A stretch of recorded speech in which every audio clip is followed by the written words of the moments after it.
함께 만드는 언론 미디어협동조합 여기는 국민TV 함께 만드는 언론 미디어협동조합 여기는 국민TV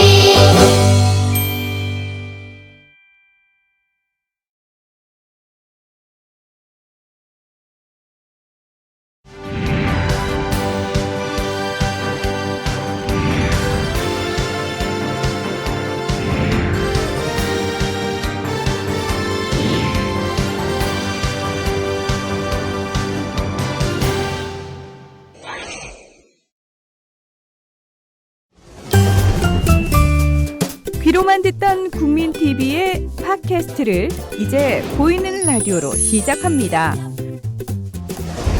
국민TV 광고를 모집합니다.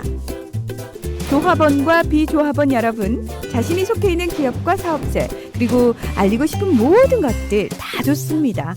광고를 원하시는 분은 신청해주세요.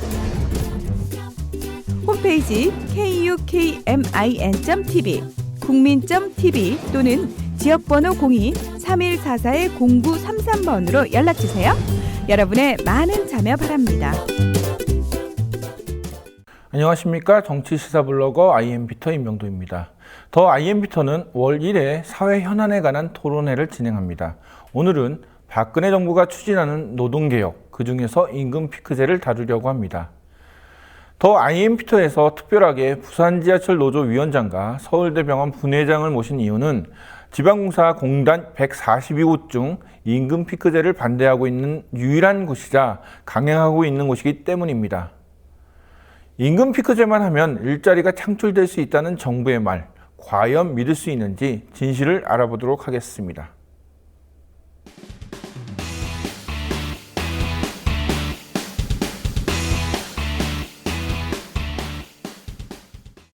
오늘 임금 피크제 토론을 위해서 부산지하철 노조 이의영 위원장님 나오셨습니다.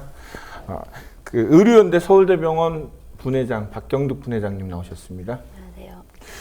원래 저희가 임금 피크제 토론을 위해서 고용노동부의 담당 공무원을 모시고 이렇게 세 분이 함께 토론을 하기로 했는데 그 담당 공무원분께서 나오시지 않겠다고 해갖고 저희가 왜 안 나오시는지 그 이야기를 한번 들어봤습니다. 그럼 우선 그 이야기 먼저 들어보고 토론 시작하도록 하겠습니다.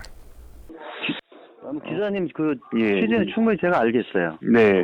알겠는데 네. 지금 안 나가는 게 맞을 것 같아요. 그럼 어떤 이유 때문에 그러신데요? 네. 예. 어떤 부분이? 네. 자체가 지금 우리 공공기관 중앙 같은 경우 지금 93%가 지금 완료된 걸로 나오고 있거든요. 물론 네. 다툼이 있는 사업장이 도입에 대한 다툼이 있는 사업장이 있긴 하지만 네. 기재부 자료는 지금 90% 넘은 걸로 지금 나오고 있고 네. 이미 이 사업은 거의 이제 마무리 단계에 와 있는 그런 상황이에요. 공공기관도 보면 지금 서울 지하철 같은 경우는 아마 갈등이 있어서 조정 신청까지 내고 네. 그런 걸로 지금 알고 있는데 빨리 마무리가 됐으면 하는 또 바람도 있긴 하지만 그래서 마무리 단계에 있다. 그리고 토론 우리 정부 정책을 가서 옳고 그러니 이런 토론의 장으로 가기는 아직은 이미 완료되는데 임박한 사업이기 때문에 그건 좀 맞지 않을 것 같은 생각이 드네요. 지금 그러니까 녹취 나가신 분이 조영선 고용노동부 공공기관 노사관계과 과장님이신데 이분이 이제 공공노조 관련된 일을 다 하시는 분이 나오시는데 이분이 왜 안 나오셨을까요? 이 위원장님이 좀 무서워서 안 나오셨나? 글쎄요. 저는 무서운 사람 아닙니다. 무서운 사람 아닌데 왜 안 나왔을까요? 오늘 고용노동과 갔다 오신 걸로 알고 있는데. 예, 오늘 노동부를 오전에 갔다 왔었는데 아마 이분도 면담 자리에 나온 것 같습니다. 예. 근데 임금 피크제를 토론할 필요가 없다 이렇게 말하는 게 정말 유감스럽네요. 한 번도 사실 임금 피크제가 정말 고용을 창출하는지 다른 대상 노동자들에게 피해가 아닌지 이런 거 한 번도 토론을 못했고 저희도 병원 측에 계속 요청했지만 교섭 안 하겠다 이렇게 나왔었거든요. 이런 내용을 토론을 피하는 게 참 이상하네요. 그러니까 저희는 이제 그 임금 피크제 굉장히 많이 나오거든요. 그런데 사실 웬만한 보통 사람들이 임금 피크제를 잘 몰라요. 그래서 저희는 그러니까 이번 토론을 통해서 정부의 입장은 뭐고 노조의 입장은 뭐고 서로가 갖고 있는 생각의 차이가 과연 어떤 것인지를 알면은 사실 국민들이 더 이해하기 쉬울 것 같아갖고 모시려고 그랬는데 뭐 93% 완료됐으니까 뭐 굳이 나올 필요 없다고 얘기를 하시는데 그 임금 피크제 하는데 사실 그 일반 사람들 잘 모르고 요새 이제 기재 뭐 지하철역이나 아니면은 뭐 공항이나 이런 데 가면은 계속 홍보 동영상이 나와요. 인터넷도 그렇고 기재부나 정부에서 주장하는 그 임금 피크제 도대체 무엇인지 한번 동영상 좀 보고 얘기 좀 계속 해보도록 하겠습니다. 더 오래 일하고 일자리는 더 많아지는 방법 알고 계신가요? 내년부터 시행되는 60세 정년 의무화. 하지만 연차가 쌓이면 임금도 올라가는 구조로 인해 기업들에겐 인건비 부담이 가장 큰 고민거리인데요. 이로 인해 청년들의 일자리도 줄고 있습니다. 내 일자리를 찾고 싶은 청년, 더 오래 일하고 싶은 장년, 모두 함께 안정적으로 일할 수 있는 사회. 이제 임금 피크제가 만들어갑니다. 일정 연령이 된 근로자의 임금을 줄이는 대신 정년을 보장하거나 연장하는 임금 피크제. 임금 피크제는 왜 필요할까요? 근로자는 해고 걱정 없이 더 오래 일할 수 있고, 기업은 절감된 인건비로 부담 없이 채용을 늘리고, 늘어난 일자리만큼 청년 고용도 높아져 상생 고용이 가능해지기 때문입니다. 실제로 임금 피크제로 인해 퇴직자는 60%나 줄고 청년 고용은 16%나 더 많았다는 사실. 그래서 정부는 임금 피크제 확산을 위해 내년부터 모든 공공기관에 임금 피크제를 시행합니다. 또한 기업이 정년을 보장하고 청년 고용을 늘릴 수 있도록 임금 피크제를 도입한 후 정년을 연장하면서 신규로 청년들을 채용하면 최대 1,080만 원을 지원합니다. 장년 일자리는 이어주고 청년 일자리는 열어주는 임금 피크제. 조금만 양보하면 모두의 미래가 밝아집니다. 임금 피크제는 원래 방금 전에도 보셨겠지만 고령자 고용 촉진법 때문에 시행이 되는 그 제도입니다. 저희는 이미 정년이 60세이기 때문에 정년을 연장하거나 하는 사업장이 아닙니다. 그래서 임금 피크제 제도를 도입하는 공공기관들이 대체로 정년이 58세였고 그 고령자 고용 촉진법에 의해서 정년이 60세로 늘어나면서 이런 것들이 기업이나 정부에 부담이 되기 때문에 노사 간에 협의를 해서 정년이 일어나는 대신 임금체계 좀 변경해라라는 것이 그 법의 취지였습니다. 저희 사업장은 이미 정년 60세이기 때문에 사실상의 임금 삭감 제도인 것입니다. 그렇기 때문에 저희가 지금 협상에 이를 수 없는 것이고, 저희 노조는 올해 보통 노동자업들이 1년에 한 번씩 단체 교섭들, 임금을 어떻게 하고 근로조건을 어떻게 하는 것이 결정하는 노사 간의 단체 교섭을 진행합니다. 저희는 노사 간의 단체 교섭을 올해 7월 달에 이미 마쳤습니다. 그런데 정부 지침이 7월 달에 나왔고 10월 달까지 도입하지 않으면 페널티를 주겠다고 했는데, 노동자업이 보통 단체 교섭을 준비하는 데만 3개월, 실제로 교섭을 하는 데는 3개월, 한 최소 6개월 정도를 소요해야지만 어떤 중요한 정책들을 바꿀 수 있는 것들을 노사간에 할 수가 있습니다. 그런데 정부가 7월 달에 해서 10월 달에 하라니까 물리적으로도 실제로 할 수 없는 것이죠. 또 7월 달에 했고. 그리고 대체로 58세에서 60세로 늘어난 사업장에는 정부가 기업에는 1,080만 원인가 상생고용 지원금도 줍니다.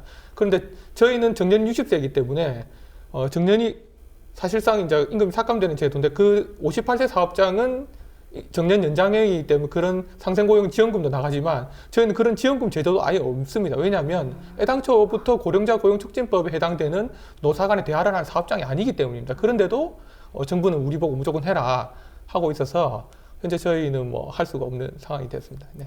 지금 얘기를 들어보면은 7월 달에 임금 교섭이나 여러 가지 네. 이제 노조랑 사측과의 관계라든지 그런 규칙들이 다 이제 정리가 된 상태인데, 그 7월 달에 내려갔다는 거. 그러니까 이건 반대로 얘기하면 지금 임금 피크제를 강행하는 이런 부분들이 졸속 행정 내지는 좀 장기적으로 검토를 하지 않고 막무가내로 좀 밀어붙이고 있다는 걸로 좀 들리거든요. 예, 예. 그럼 지금 지금 뭐 서울대병원 박경덕 부회장님도 느끼시기에 이게 지금 계속 아까도 얘기하셨지만 이게 충분한 토론이나 설득 작업 없이 그냥 계속 밀어붙이고 있는 건가요, 지금? 그렇죠. 지금 부산 지하철하고 조금 상황이 다르기는 한데 이게 사용자는 자기 하고 싶은 대로 불법도 하면서 뭐 노동조합에게는 법을 지켜라 이렇게 지금 강요하고 있는 건데 말하자면 7월에 이제 노사 합의를 했고 저희는 올해 5월에 했거든요. 올해 5월에 이제 파업을 통해서 노사 합의를 하는 과정에서 병원 사측이 임금 피크제를 요구를 했어요. 58세, 그러니까 59세, 60세 얼마씩 깎자. 그렇게 하다가 사용자가 먼저 철회를 했죠. 임금 피크제와 성과 연봉제 다 요구를 했다가 좀 과한 것 같다. 우리가 이 요구안은 철회하겠다라고 해서 합의를 했는데 그게 유효기간이 이제 1년이니까 내년 5월까지인데 유효기간 내에 기합의한 내용 그런 것들이 이제 지켜야 되는 게 평화 의무가 있는데 본인들이 이제 위반을 했어요. 평화 의무를. 위반을 하면서 사실은 노사 교섭 대상 자체도 안 됩니다. 이 평화 의무 위반한 것에 대해서는. 그 유효기간 안에 또 인피제를 또 하고 싶다 이렇게 요구할 수가 없어요. 한번 그 유효기간 안에 한번 다뤘던 안건에 대해서는. 근데 이제 불법 강행해놓고 사실 노동조합도 교섭할 필요가 없는 거거든요. 그런데 이제 우리는 그렇게까지 해야 되는 이유가 뭐냐? 그럼 임금 피크제 뭔지 한번 얘기해보자 교섭 테이블에 나와서 그렇게 했는데 이제 사용자는 교섭할 필요 없다 이러면서 버티고 있는 거죠. 지금 오늘 뭐 고용노동부도 나오지 않았고, 그러니까 대체적으로 보면은 어떤 설득이나 조리 있게 논리적으로 설명을 해서 이게 정말 우리 그 노사 모두가 좋은 제도라는 얘기를 하는 게 아니라 너네 따라와. 그런데 그 따라오라는 것조차 처음에 이제 1년 동안의 어떤 게 규칙이나 합의된 것을 다 파기할 정도로 지금 나가고 있는데 박근혜 대통령이 이제 대국민 담화문을 보면은 청년 일자리 뭐 28,000개가 막 늘어난다고 하는데 뭐 이 영상을 잠깐 보고 한번 또 얘기를 해보도록 할게요. 정부는 우리 경제의 재도약을 위한 첫 번째 과제로 노동개혁을 강력하게 추진해 갈 것입니다. 노동개혁은 일자리입니다. 노동개혁 없이는 청년들의 절망도 비정규직 근로자의 고통도 해결할 수 없습니다. 우선 금년 중으로 전 공공기관의 임금 피크제 도입을 완료하겠습니다. 공공기관의 임금 피크제가 도입되면 국민들의 추가 부담 없이 절감된 재원으로 앞으로 2년간 약 8,000여 개의 청년 일자리가 만들어질 것입니다. 우리 박근혜 대통령께서는 해외 순방 중에서도 항상 청년 일자리를 외치시면서 임금 피크제가 도입되면 엄청난 일자리가 늘어난다고 했는데 이우영 위원장께서 볼 때는 임금 피크제를 하면은 엄청난 일자리가 늘어난다고 보십니까? 예, 저희는 전혀 아니라고 생각합니다. 지금 임금 피크제는 채용돼야 될 인원이 공공기관에 다 정해져 있습니다. 왜냐하면 정원이 정해져 있기 때문에 퇴직되는 인원밖에 채용할 수가 없습니다. 그런데 지금 정부가 추진한 임금 피크제는 미리 퇴직을 시켜서 내년에 퇴직할 사람을 미리 뽑는 겁니다. 그렇게 되면 예를 들면 5년간 채용해야 될 인원은 변하지 않는 겁니다. 어쩌면 5년 임금 피크제를 시행하고 마지막에 채용됐던 인원들이 미리 다 채용되기 때문에 이후에는 그러니까 5년 뒤에 졸업하는 취업생들은 오히려 취업 일자리가 없어지는 경우가 생길 수도 있습니다. 그렇기 때문에 이것은 제가 생각할 때는 4월 총선을 앞두고 올해만 청년들이 많이 채용됐다는 것을 과대 포장해서 광고하기 위한 총선 대비용 정책이 아닌가 하는 그런 의구심이 듭니다. 그러니까 이 위원장께서 말하는 거는 지금 이제 일자리 자체가 임금 피크제가 사실 생각 외로 그렇게 많이 늘어나는 게 아니다. 그러면은 그 부산 지하철 노조 같은 경우는 보면은 지금 제가 자료가 있는데 뭐 2016년 퇴직 인원이 61명이고 신규 채용이 72명인데 2017년 보니까 16명밖에 신규 채용이 없어요. 그리고 2020년 되면 0명이에요. 그러니까 이거는 뭐냐면은 청원 정해진 인원수를 가지고 서로가 뭐 그러니까 뺐다 넣었다 그거라는 얘기 같은데 이거 하는 이유 자체가 지금 이 위원장께서는 올해만 버티면 된다. 왜? 내년에 총선이 있기 때문에. 그렇죠. 이제 총선 때 가장 그 솔깃한 게 이제 일자리 창출 뭐 이런 거니까는. 김무성 대표가 그 노동계약과 관련해서 600만 표를 잃더라도 해내겠다 했지 않습니까? 그런 것들을 보면은 어쨌든 특히나 공공기관 노동자들은 어쨌든 정년이 보장되는 60 지금 현재 청년들이 볼 땐 좋은 일자리고 그런 일자리들이 에 대한 그 취업에 대한 열망이 되게 높은 거죠. 그래서 그것에 대해서 일자리가 늘어났다는 것은 대단히 좀 가시적인 성과를 단기적으로 발휘할 수 있는 거니까 더더욱 좀 집착하는 것이 아닌가 이런 생각이 듭니다. 그 서울대병원에서 임금피크제 노조에서 그 투표로 부결됐죠. 예, 부결됐죠. 그런데 강제로 도입을 확정해갖고 지금 밀고 나가고 노조에서는 지금 반대를 하고 있고 이런 상황인데 그 상황을 좀 잠깐 설명 좀 해주시겠습니까? 예.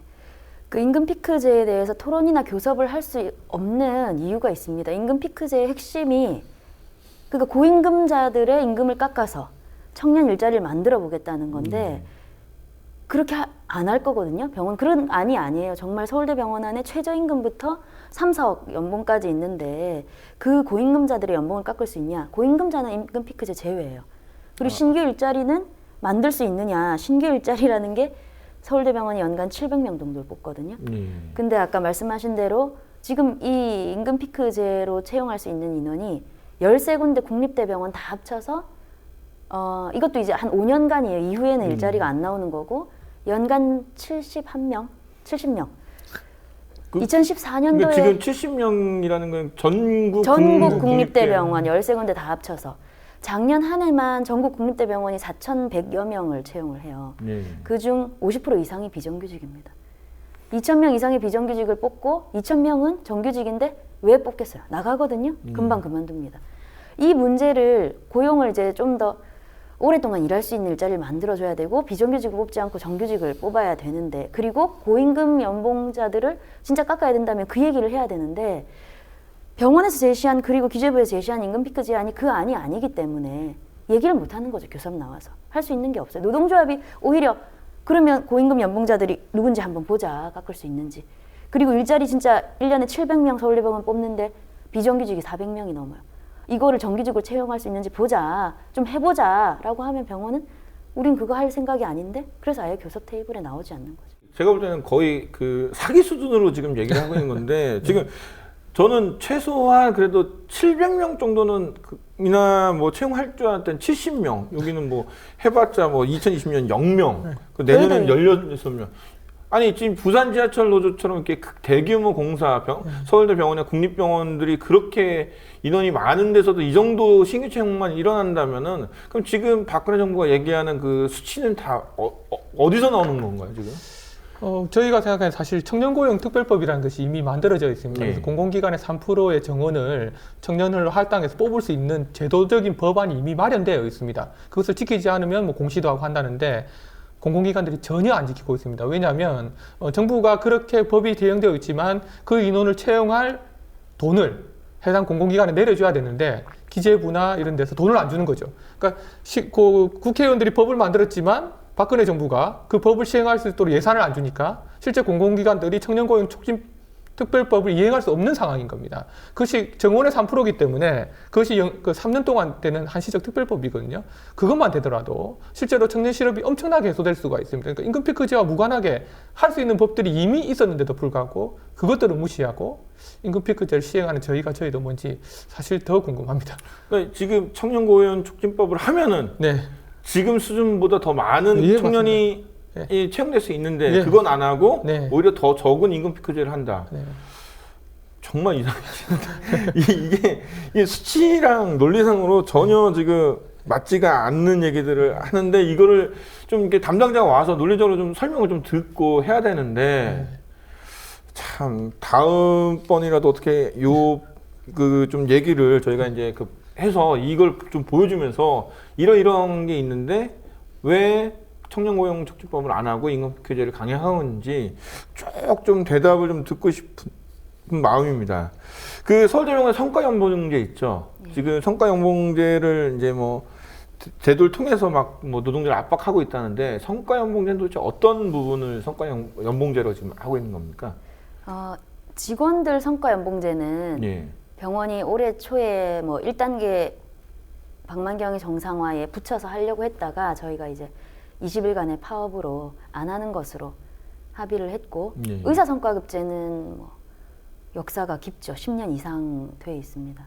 의사들이 실제 자기가 본 환자 수, 처치로 인해 벌어들인 수익, 수술이나 뭐 검사로 인해 벌어들인 수익에 따라서 이제 배당받는 그런 의사 차등 성과급제를 서울대병원이 아마 국내에서 제일 먼저 했고 지금도 하고 있고 폐해가 많이 있죠. 그 로봇 수술 한 건 할 때마다 성과급을 준다는 제가 그 이야기를 한번 들었습니다. 부회장님한테. 로봇 수술 활성화 수당이라는 게 그건 있습니다. 도대체 얼마짜리 수술이기 때문에 수술이 뭐 수천만 원이죠.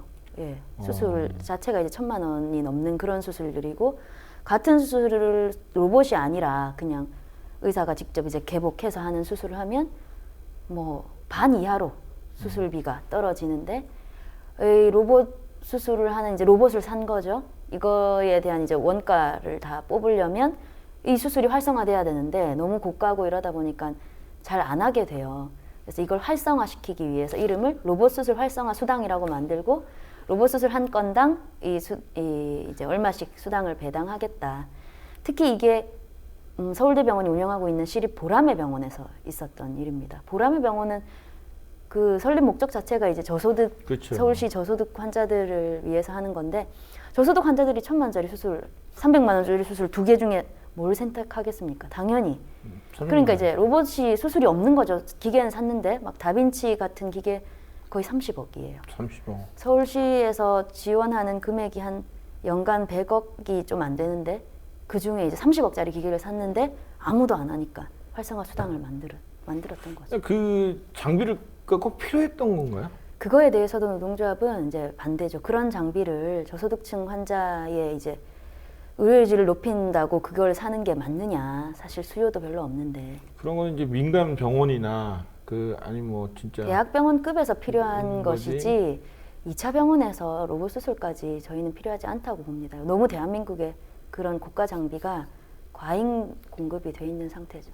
지금 보면은 그러니까는 저희가 이제 뭐 메르스 사태 때도 나왔지만은 지금 제가 서울대 병원의 어떤 보람병원의 이런 부분을 지금 계속 보고 있는 게 우리나라 이제 공공 의료라는 부분이 이제 정말 필요하다. 메르스 사태 때문에 필요하다고 얘기는 했지만 사실 그 안에 시스템은 아직까지 좀 문제가 많다고 제가 보고 있는데 지금 임금 피크제나 아까 말씀하셨듯이 이제 비정규직이 계속 늘어나고 힘들고 돈은 적게 버니까는 이게 퇴사하는 분들이 많고 그럼 사실 이제 의료의 질은 어차피 낮아질 수밖에 없거든요. 예. 그러니까 이런 부분에 대해서 계속 그 병원 측에 얘기는 해보셨나요?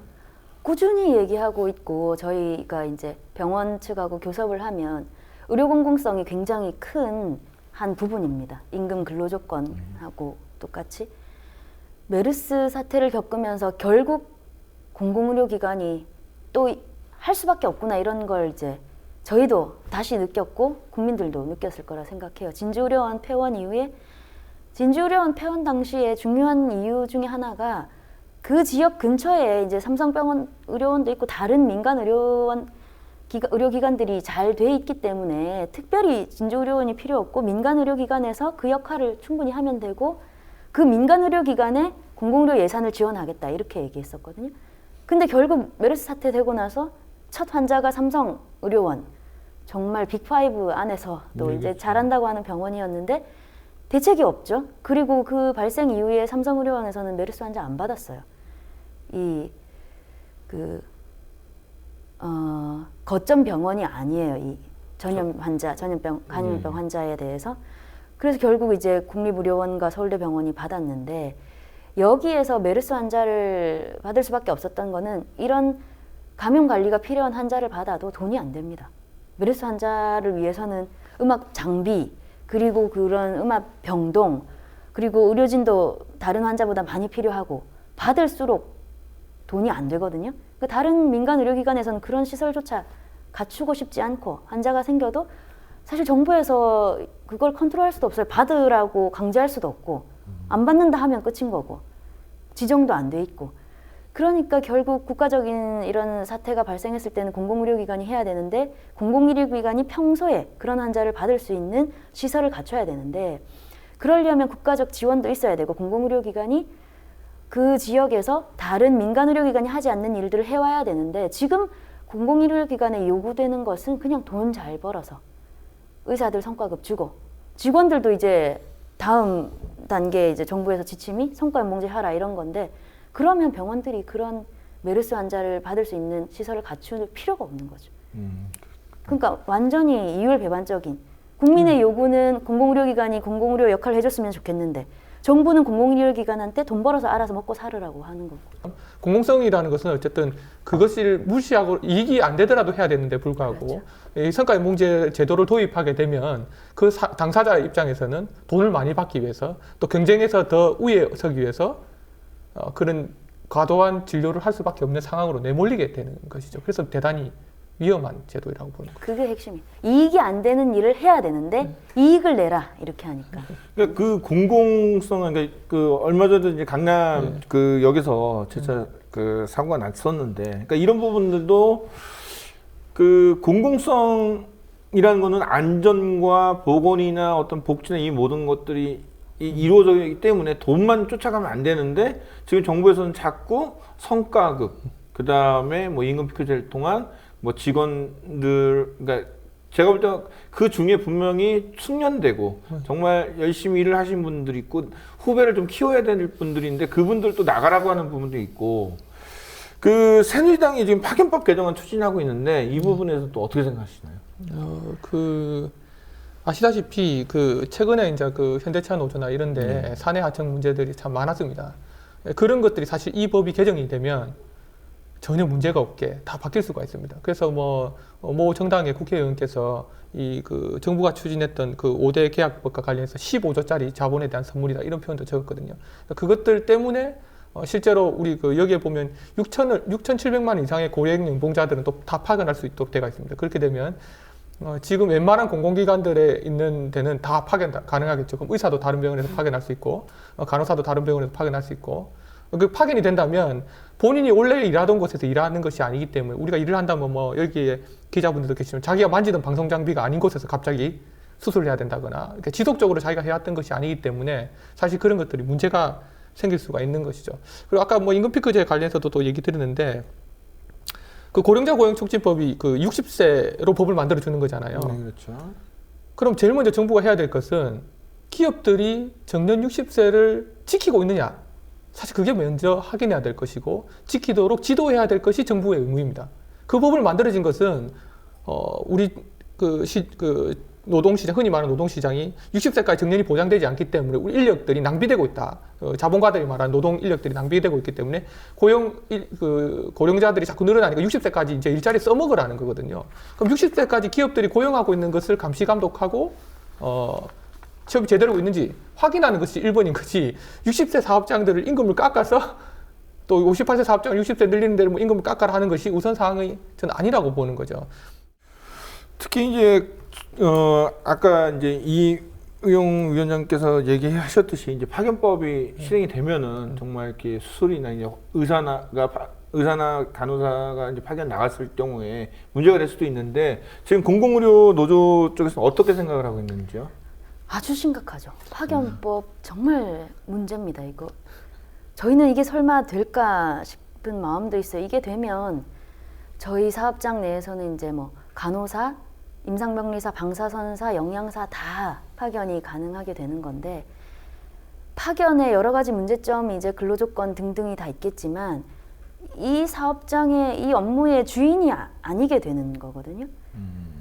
뭐 서울대병원은 청소 노동자도 사실은 다 정규직이었어요, 과거에는. 이제 파견 용역 하청으로 바뀌면서 병원장에게 어떤 요구를 하지 못합니다.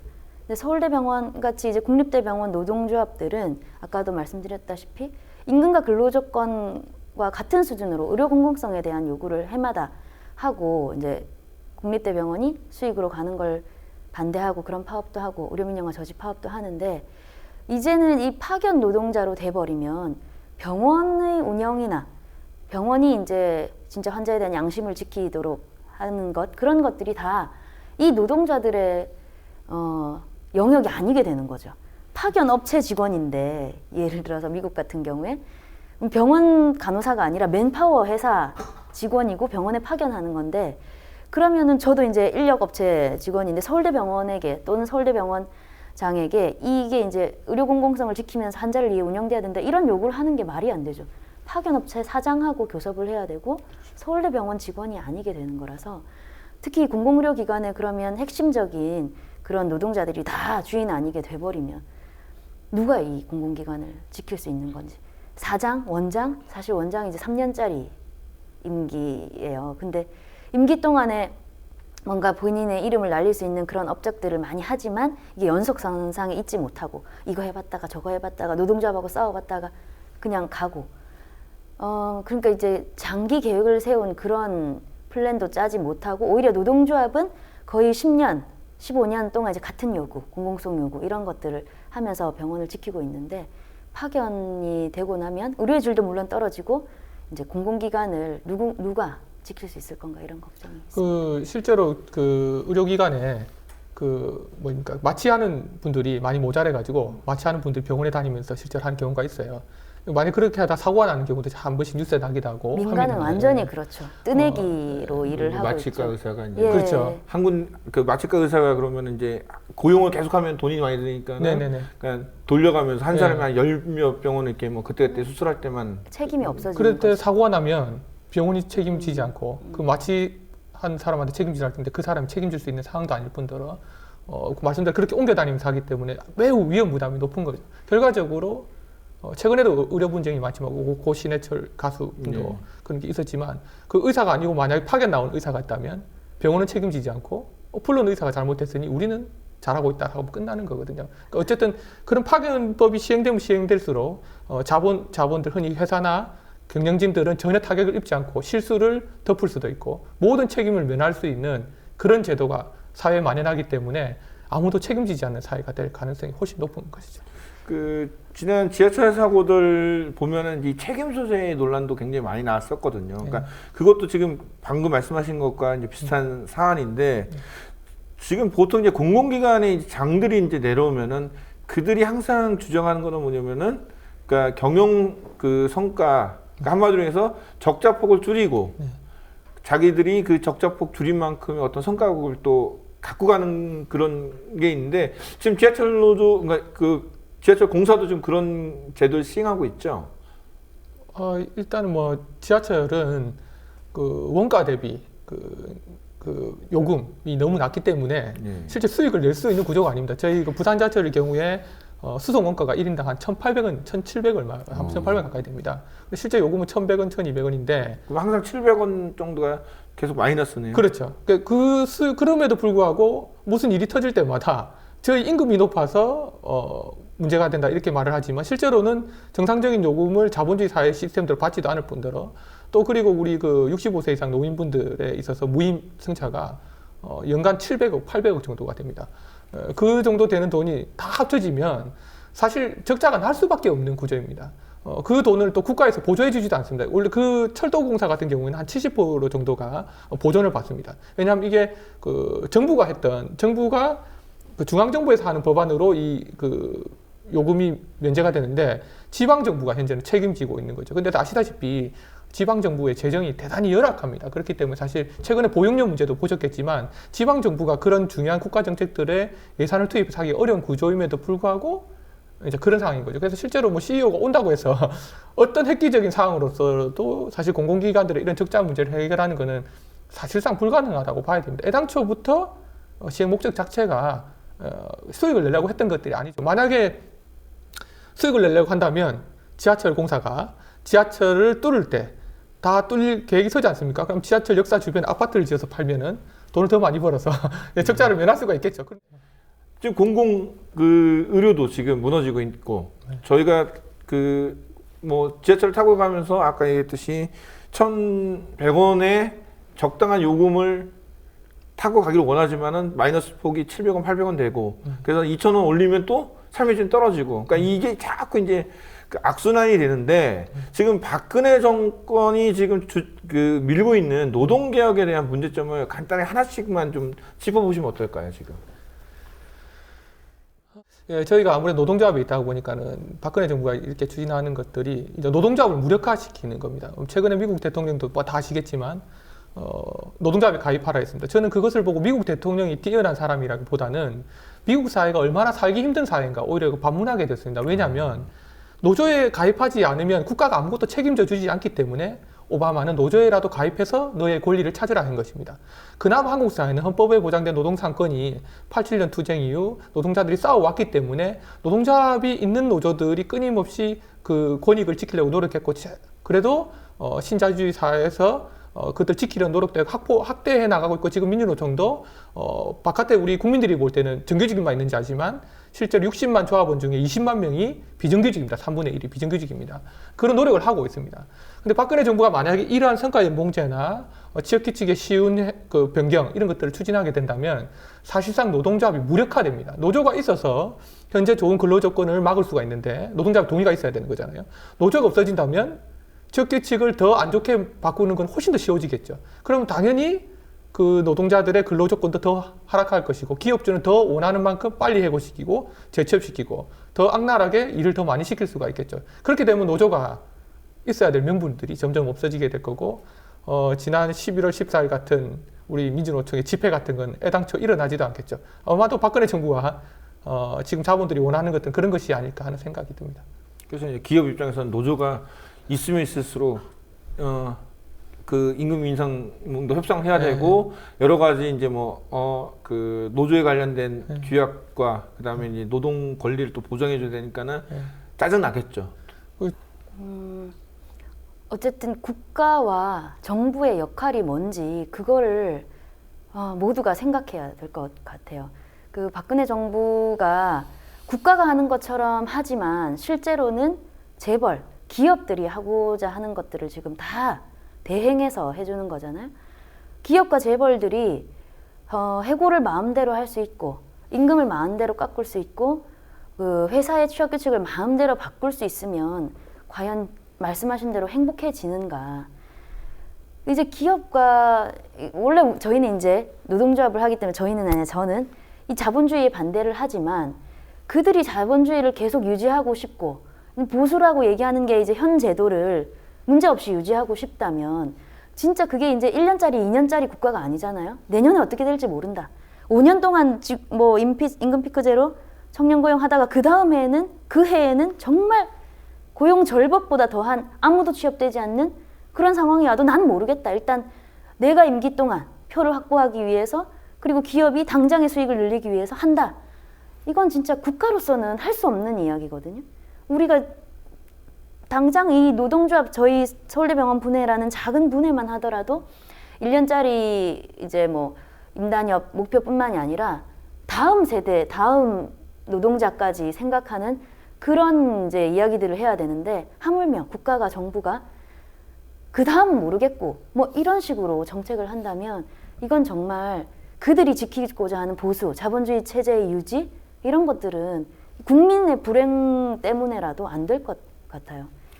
지금 박근혜 정권과 그러니까 새누리당이 이제 계속 주장하는 게 지금 노동개혁을 해야만 우리가 정말 잘 살 수 있다. 자꾸 이제 주장을 하는데 그 박근혜 정부가 주장하는 그 노동개혁의 가장 그 비논리적인 부분을 하나씩 이제 꼽으신다면 어떤 부분이 있을까요? 최근 헬 조선 이렇게 하면서 헬조선. 우리 한국을 떠나서 가고 싶은 나라들이 있지 않습니까? 그 젊은이들이 가고 싶어하는 나라들. 저도 한번 찾아봤습니다. 북유럽에 이민 가기 어렵더라고요. 그 나라들은 대체로 다 노동조합들이 많은 역할들을 하고 있고 노동조합들이 노동자들의 그 권익을 보존해주기 때문에 잘 되고 있습니다. 예를 들면 저희 그 노조가 없다면 기업이 벌어들이는 그 수익이 그 자본의 수익이 제대로 분배가 될 수가 없습니다. 우리가 그 최근에 미국이 오바마가 최저임금을 올려야 된다 했지 않습니까? 만약에 우리 그 비정규직에 있는 분들이 다 노조에 가입해서 임금 인상 투쟁을 한다면 결과적으로 임금이 올라갈 거고, 그럼 현재 150만 원에 뭐 1000만 명의 비정규직들이 소비하는 수준보다 300만 원이 된다면 소비 수준이 2배로 늘어나겠죠. 그럼 결과적으로 그것이 기업의 경제가 더 잘 돌아가게 하는 내수를 더 올릴 수 있는 더 좋은 게 되는 거죠. 근데 박근혜 정부는 오히려 인턴을 더 많이 뽑고 해고를 쉽게 하고 임금을 더 낮추고 그러다 보면 결과적으로 우리 국민들, 노동자들의 소비 심리는 위축될 수밖에 없고 그게 더 나가면 우리 내수 시장을 더 어렵게 만들어서 기업들을 사실 더 어렵게 만들 거라는 생각이 듭니다. 투표에 대한 얘기를 제가 이제 정치 블로거니까 하다 보면은 항상 얘기하는 게 오늘 아르바이트 때문에 못 가요. 왜냐면 정규직은 사실 투표를 뭐 그날 빠진다고 해서 함부로 해고할 수는 없지만은 아르바이트생이 나 투표한다고 빠지게 되면은 당장에 싫어하죠. 그리고 또 투표 시간도 그래서 자꾸 늘려달라는 얘기를 하는 부분이고 그래서 이제 청년들 입장에서는 투표할 시간도 없는데 내가 어떻게 하냐 그러면서 왜 나한테 자꾸 투표 안 왔다고 청년들 문제라고 정치에 관심 없다고 자꾸 이런 얘기도 좀 나오고 있고 우리 박형두 부위원장은 또 어떤 그 부분이 그 박근혜 정부가 지금 추진하고 있는 노동개혁에서 가장 비논리적이라고 좀 보시고 있는지요? 일단 내용적으로 솔직하게 공개를 안 해요, 국민들한테. 오늘 아주 이제 작은 사례로 공공부문 노사관계과에서 안 나온 것처럼 이런 것들을 구체적으로 이 노동시장 구조개혁이 어떤 식으로 현실에 적용이 되고 왜 좋기 때문에 우리는 이런 걸 요구한다라는 걸 구체적인 내용을 얘기 안 합니다. 많은 광고를 통해서 이제 이미지로 대기업 광석노조 때문에 일자리가 안 만들어지고 있다. 노사정 대타협이 돼야 된다. 이미지로는 주지만 실제 내용은 얘기를 안 하죠. 그게 저는 정부가 솔직히 말해서 모른다고 생각하진 않아요. 이걸 노동시장 구조개혁을 하는 게 좋다라고 자기들 스스로는 인정 안 할 겁니다. 물론 안 좋은 부분 알 건데 당장의 정치적 인기나 아니면 기업의 민원 해결 이거에 휘둘리고 있지 않나 생각을 하고 있고 누구나 다 쉽게 알 수 있는 거예요. 노동시장 구조개혁을 하면 아까 뭐 일자리가 나오느냐? 일자리 나올 거라고 저는 생각합니다. 해고를 하는데 일자리가 어떻게 안 나와요? 일반 해고 저성과자를 해고하면 또 뽑아야 되거든요. 정규직 해고하면 비정규직 뽑아야 돼요. 일자리는 계속 나오는데 새로운 일자리는 다 비정규직 일자리, 시간제 정규직 들어가면 금방 잘리고 이런 세상이 오기를 과연 진짜 정부가 바라는가? 그런 세상이 온다는 걸 모르는가? 알면서도 이렇게 가는 게 뭐 기업 때문도 있고 이제 노동조합을 아까 말씀하신 대로 노동조합을 축소시키려는 그런 이유. 물론 이게 나중에 가서 나쁘지만 당장은 노동조합을 깨야 되고 그래야 이제 국민의 요구가 빗발치는 그런 수준. 그러니까 민주주의 자체를 좀 어떻게 좀 억누르고 싶어 하지 않나. 그러니까 이 노동시장 구조개혁의 결과가 경제적 효과가 크지 않다는 걸 알면서도 국민들이 요구를 내고 의견을 내고 목소리를 내고 사실을 까발리고 이런 것들이 일단 싫다 하는 그 박근혜 정부의 그런 기본적인 정책 방향 그런 게 반영되는 것 같아요. 그럼 지금 두 분 이제 다 임금 피크제 관련돼서 이제 노조 그 부회장님이나 위원장이니까는 많은 자료를 좀 했지만은 사실 제가 이제 묻고 싶은 거는 그 고용노동부나 기재부 사람이랑 좀 그 뭐 토론이나 그 뭐 설명 좀 들으신 적이 있나요? 위원장이 있으신가요? 저희가 아까 말씀드린 교섭이 끝나고 7월달에서 10월달에 하라고 나서 노사 간에 이제 교섭도 못하고 많은 기업들이 이제 그 논의를 잘 못했어요. 그리고 10월달 정도 되니까 많은 아직 그때 노조가 도입이 안 되니까 공공기관 그 정부에서 대화를 하자는 것이 아니고 10월달까지 도입을 하지 않으면 기재부에서 내년도 임금 인상률을 깎겠다. 11월달까지 도입 안 하면 뭐 4분의 3 연말까지 도입하지 않으면 반을 깎겠다. 그리고 행정자치부는 10월달까지 도입하지 않으면 임금을 또 까고 11월달까지 하면 반을 까고 올해까지 도입하지 않으면 내년 임금 동결시키겠다 하니까 다 사실 이게 많이 무너졌거든요. 노조들이요. 그러니까 정부가 대화를 하기보다는 그러니까 그 노조들을 힘들게 만들거나 그 해당 조합원들이 돈을 못 받게 만들어서 손해보게 만든다는 그런 볼지도 모른다는 위협을 줌으로써 임금피크제를 도입해라는 비민주적인 절차를 통해서 이 제도가 도입되는 거죠. 애당초 고령제 고용촉진법, 고용법이 만들어졌을 때는 그 제도의 취지에 맞게 노사 간의 대화를 통해서 해라고 되어 있지 안 하면 그렇게 강제적으로 해라고 되어 있는 것이 아니거든요. 그러니까 아주 폭력적으로 무조건 박근혜 정부가 원하니 임금피크제를 해당 사업장에 도입해라. 이런 식으로만 올해 추진됐다. 저는 그렇게 봅니다. 지금 임금 아까는 뭐 93% 이제 완료된 시점에서 그거 얘기조차 할 필요가 없다고 하는데 저는 이게 다 대화 속에서 해결되는 근데 이 페널티를 받는다는 얘기는 언론에 거의 나오지 않는 얘기거든요. 사실 지금 임금피크제가 다 그 서로 노사 합의하에 잘 이루어진 거라고 지금 사람들 생각을 하지 지금 이 그 고용노동부 사무관이 주장한 93%가 페널티 때문에 많은 그 그 기관에서 임금 피크제를 선택할 수밖에 없었다는 것들은 얘기를 많이 못 들은 것 같아요. 저 또한 많이 못 들었고. 실제로 정부가 이제 그 청년 고용을 통해서 예산이 많이 필요하다. 뭐 말씀대로 그럴 것 같아요. 우리 이명박 정부 때 4대 강한데 22조 넣고 뭐 자원외교에 수십조를 부었다니 아마도 국가 재정이 어려울 것 같습니다. 아마도 박근혜 정부도 어쩔 수 없을 만큼 어려울 것 같은데 그렇다면 공공노동자들과 대화를 해야 됩니다. 왜냐하면 아까 말씀 임금 인상률을 강제해서 할 것이 아니라 그럼 임금과 관련된 전체 예산이 얼마인데 과연 우리 공공노동자들과 함께 논의해보자. 우리가 너희들이 임금 피크제 관련 없이 그 예산이 필요하니 너희들 뭐 우리 지금 청년들 가고 싶은 직장이니까 올해 임금 좀 적당한 수준에서 올리고 뭐 3% 올리지 말고 1% 올리고 나머지 2%는 정말로 노사간에 그 노동자들이 청년들 위해서 써줄 수 없느냐. 만약 그런 식으로 대화가 제안이 됐다면 우리 공공노동자들도 제가 볼 때 개인적으로는 충분히 이야기할 수 있다고 봅니다. 왜냐하면 저희 노동조합이 그 최근에 그 통상임금 소송들 공공기관들이 많이 합니다. 통상임금이 그 시간의 수당이나 이런 산정하는 것이 잘못됐다고 해서 대법원 판결이 나서 소송을 많이 하는데 그 판결이 대체로 많은 부분이 이겨가고 있습니다. 돈이 큽니다. 매년 소요되는 돈이. 저희 노조 같은 경우는 연간 한 220억 정도가 됩니다. 근데 우리 노조의 많은 간부들과 저희가 1년에 넘는 토론을 거쳐서 우리가 220억 원을 돈을 다 받는 것이 아니라 국가가 말한 대로 원래 통상임금의 그 요점대로 노동 시간을 단축시켜서 우리 일하는 시간을 줄이고 그래서 시간의 수당이 올라갔지만 더 줄이고 그 재원으로 일자리를 더 채용해야 된다고 했습니다. 그렇게 지금 공사한테도 주장하고 있습니다. 그런데 행정자치부는 저희 공사의 정원을 한 명이라도 늘려줄 계획이 없습니다. 무슨 말이냐? 돈을 안 주고 사람도 안 뽑겠다라는 게 정부 입장인 것입니다. 아니 지금 노조가 자기가 받을 돈 그다음에 뭐 자기가 이제 그 뭐 100만 원을 더 수당으로 받을 수 있는데 난 이 수당에서 50만 원을 띄어서 모아갖고 신규 채용을 하겠다. 그러면은 더 환영을 해주고 아이고 잘했다 이렇게 얘기를 해야 되는데 그럼 결국 총원을 절대 늘리지 않겠다는 거잖아요. 그래서 지금 아까 말씀드린 두 가지인 거죠. 공공노동자들한테 올해 임금 동결하겠다면 총선 때 표가 가지 않을 것이고 그러니까 일단 임금을 올려줘야 될 것 같고 그럼에도 불구하고 청년들의 표를 얻어야 되니 몇 되지 않는 퇴직 예정자들의 돈을 줄여서 젊은이들을 채용하는 아주 나쁜 세대 간의 갈등을 조장하는 정부 정책인 거죠. 사실은 모든 노동자들과 함께 이 부분에 대해서 국가 재정이 얼마나 어렵고 지난 정부가 이렇게 잘못했고 그래서 이렇게 우리 아까 박형덕 부회장님 얘기하신 것대로 솔직하게 국가 재정 상태를 논의할 수 있는 노정 간의 대화가 이루어졌다면 충분히 노동자들도 그런 데 참여할 수 있다고 봅니다. 제게도 100조 원이 넘는 뭐 가까이 된다는 사내 유보금이 있다면 노동자들도 이렇게 결정하고 제게도 그 사내 유보금도 내고 국가도 그런 것들을 함께해서 청년들과 같이 해보자. 충분히 논의할 수 있지 않을까요? 그런데 왜 굳이 아까 제가 통상임금 220억이라 했지 않습니까? 이 5년 동안에 신규 채용 인력과 관계된 임금 피크제 예산은 꼭 다 해서 25억밖에 되지 않습니다.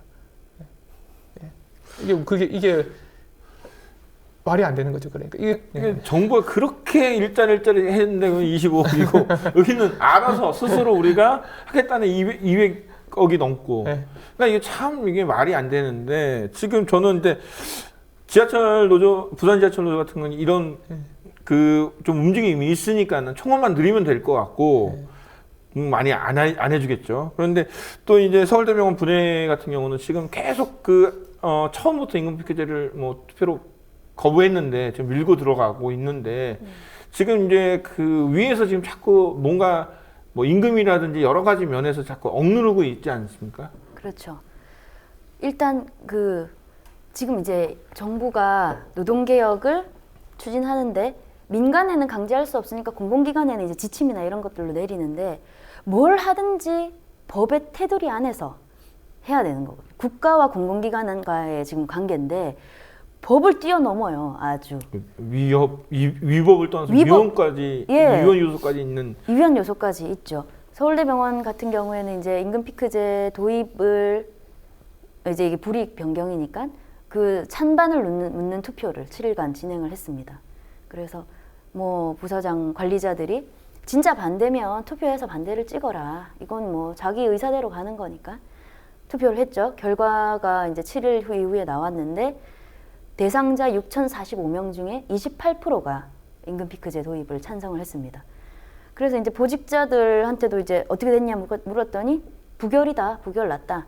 뭐 이렇게 얘기를 했고 병원장님도 투표 기간 중에 투표 좀 많이 하세요. 투표가 안 되면 부결나면 재투표할 수도 있습니다. 뭐 이런 얘기까지 했는데 투표 끝나고 이틀 뒤에 이제 긴급 이사회를 소집을 해서 이사회 안건도 이거밖에 없어요. 임금피크제 상정을 한 거죠.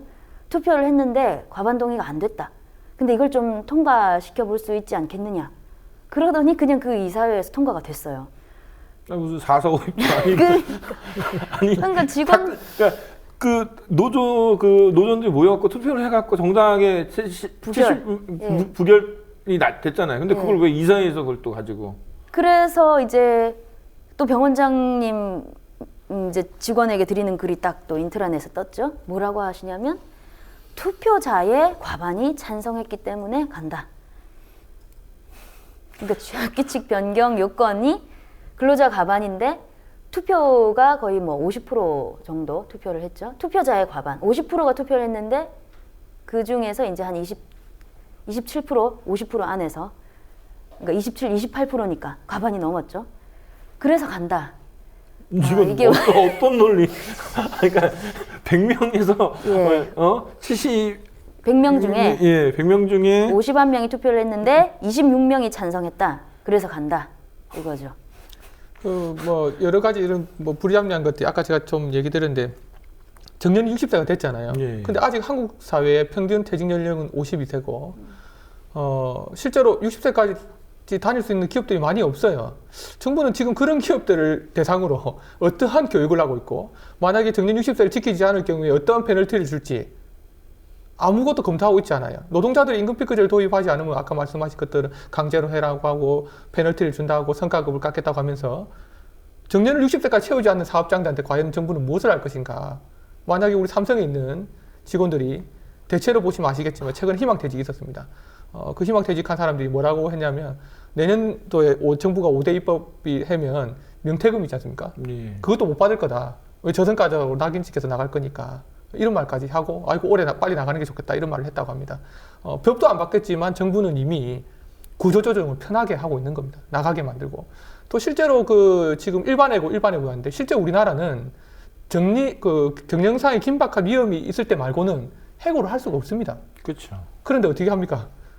자리를 빼거나 이상한 데로 발령내거나 간호사인데 청소하는 업무를 보낸다거나 뭐 이상한 업무를 도저히 수치심으로 할 수 없게 만든다 업무를 주지 않거나 그런데 정부는 저성과자 해고를 만든다고 하니까 모 의원도 그런 말 했잖아요. 헌법에 유린하는 겁니다.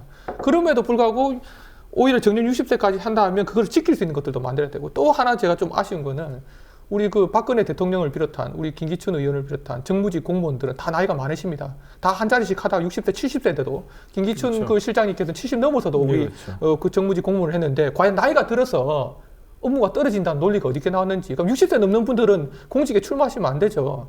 예. 왜 58세에서 60세 사람들이 업무 저성과이기 때문에 임금을 작게 해줘야 되는 그건 말이 맞지 않는 겁니다. 그럼 국회의원들도 많이 그러니까 청년을 그렇게 하면 국회의원들도 이제 58세 이상은 국회의원 하면 안 되죠. 그렇죠, 그렇죠. 좋네요. 예, 그래서 현실적으로 실제로 그래서 많은 나라들이 정년을 법으로 강제하고 있지는 않습니다. 왜냐하면 일할 수 있을 만큼 일할 수 있도록 하는 것이 맞는 거지 나이에 의해서 사실상 이것은 차별을 하는 거거든요. 60살과 61살의 노동력을 누가 감히 비교할 수가 있습니까? 그건 비교할 수 없는 문제이기 때문에 대체로 많은 나라들이 연금 수급 연령까지 일하다가 연금을 받으면 그냥 살 수 있기 때문에 다 일을 하지 않습니다. 대부분 스스로 이제 그렇죠. 거죠. 근데 우리나라는 뭐 그런 것이 아니고 정년을 오히려 강제하고 그렇게 강제하면서도 실제로 기업에게는 60살까지 일하게 만들어주는 역할도 하지 않을 뿐더러 또 뭐 그런 일반적인 기업이 아닌 좋은 자리에 있는 분들은 우리 국회의원 같은 분들은 나이가 60이 넘어도 다 하시죠.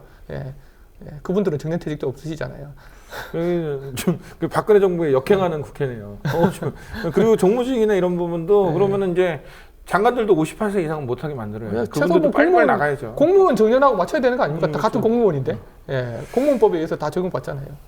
저희가 이제 뭐 얘기하다 보니까 한 시간이 휙 갔는데 그 마지막으로 이제 지금 그러니까 저희가 이제 임금 피크제라는 그러니까 너무 많은 얘기를 하면은 저희가 이제 다루기 좀 시간이 촉박하니까 임금 피크제만을 갖고 얘기를 했는데 마지막으로 정말 내가 노조 뭐 그 전에 엄청나게 노동운동 하실 분들은 아니고 제가 이게 다 이렇게 뒤져서 해봤더니 정말 평범한 분들이 이제 노조위원장, 분회장을 맡으시면서 정말 내가 이 노조에 있으면서 우리나라가 얼마나 비합리적인 그 노동 그 시장이라는 거를 알았다는 그런 느낌 한마디씩만 좀 해주시고 오늘 마치도록 하겠습니다.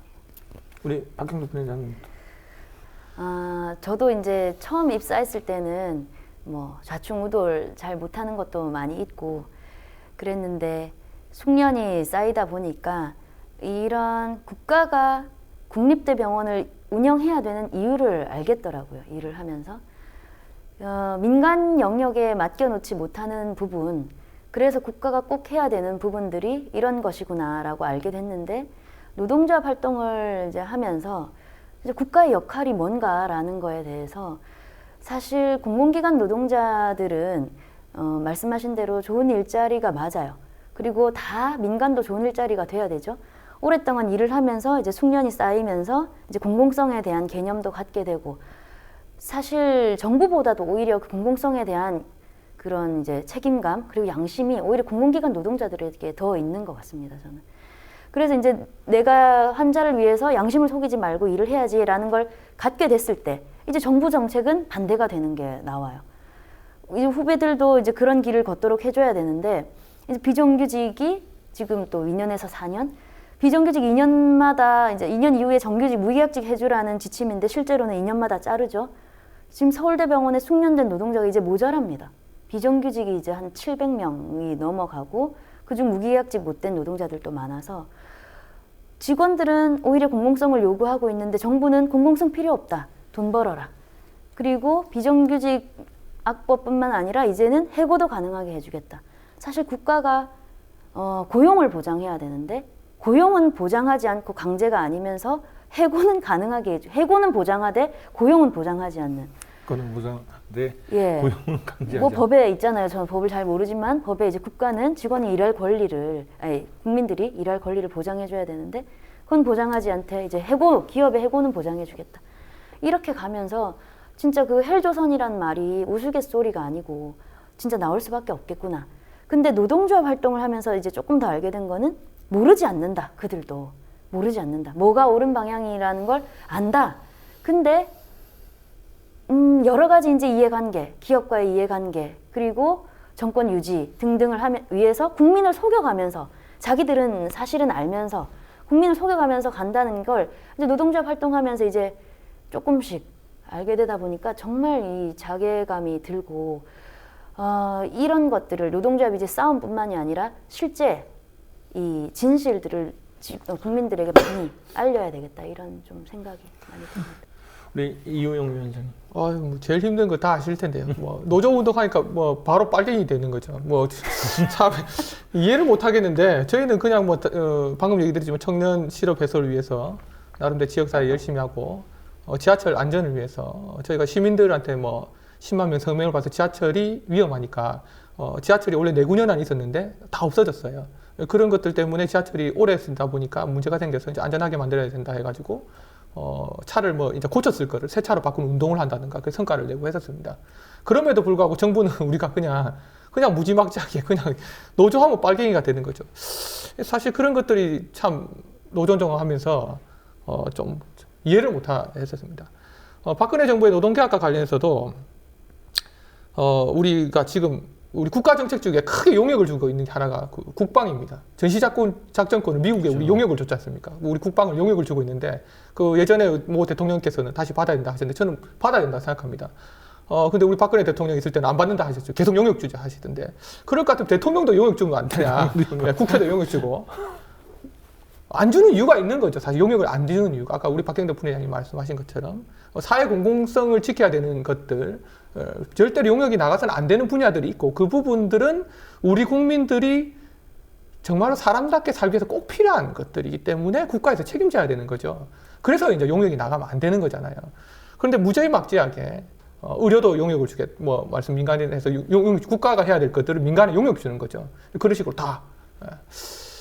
과연 국가는 무엇을 하려고 하는지 국가가 해야 될 것이 뭔지 망각하고 아무것도 하지 않으려는 정부가 되려는 게 아니냐 하는 생각이 듭니다. 그래서 저희 노조 공공기관 노동조합들은 기존에 그런 것들을 막기 위해서 계속 투쟁해 왔습니다. 그래서 지금 한국 사회도 사실 독립운동했던 분들이 빨갱이로 몰리고 친일했던 사람들이 국가의 영웅으로 추앙받는 이상한 세상이지 않습니까?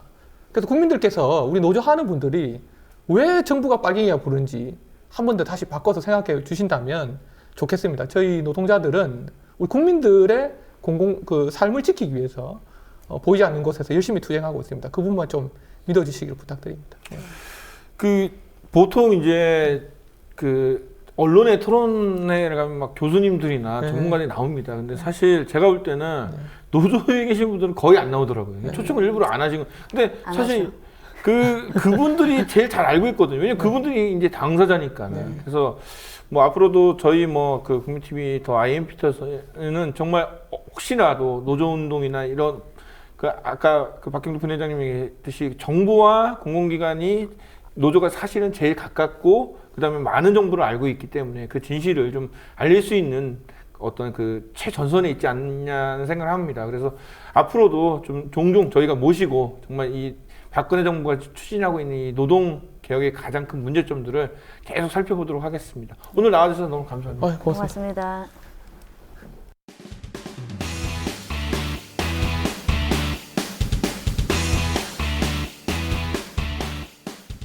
새누리당 김무성 대표는 과격한 불법 투쟁 시위만 일삼는 민주노총이 대한민국에 없었으면 벌써 1인당 국민소득 3만 달러 시대를 넘어 선진국에 진입할 수 있었다고 말했습니다.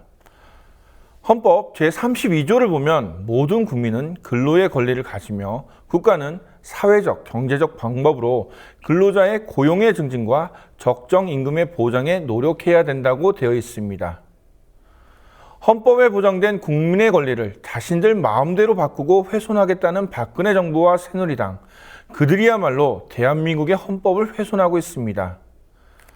박근혜 대통령이 꼭 필요하다고 주장하고 있는 임금피크제, 언제라도 여기 두 분과 함께 토론으로 설득하실 수 있다면 저희가 청와대까지 가겠습니다. 설득조차 못하는 임금피크제, 이제라도 포기하셨으면 좋겠습니다. 더 IMB터 시청해주신 조합원과 시청자 여러분 고맙습니다.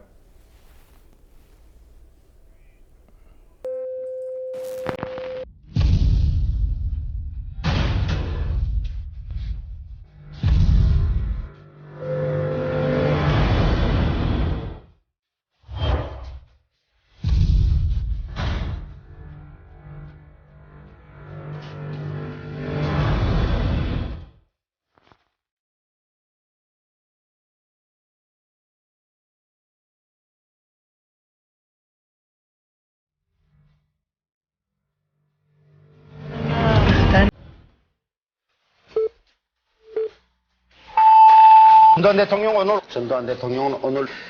대통령은 오늘 민정당 창당 기념 박근혜 대통령이 오늘 네덜란드로 떠났습니다.